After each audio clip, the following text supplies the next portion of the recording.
kay Limer Ortonio, how damaging was his testimony? Di ba? Bigat ho yung kanina. Kasi nakita ho natin yung pong mga safe houses, no? In 3/4. Magkakaiba ho yung mga araw, pero pareho yung presyo. 16 million. Saan naman tayo nakakita nun? Para niloloko naman tayo Number of areas. ng OVP. Pagka ho, ganito po yung presyo na pinag-usapan natin. So, Right.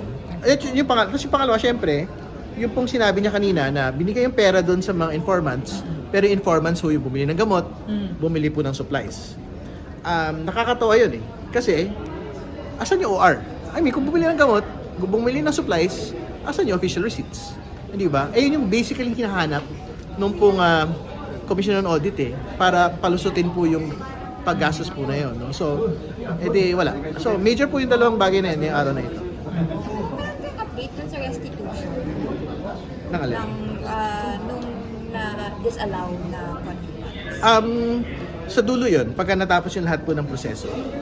So yung 448 million, nakatali po yung pangalang Pangulo, Gina Acosta, iba pa hong mga personal. Kahit si Mr. La Chica, doon sa second ND para sa 2023, nakatali na rin ho siya dyan. So, kailangan lang tapusin po yung proseso. Pero malinaw na yung facts of misuse na pakita sa COA, ngayon sa Senate Impeachment Court, pinapakita. And finally, syempre panawagan din ho namin ngayong araw na ito, dapat magbukas na ho ng malversation inquiry.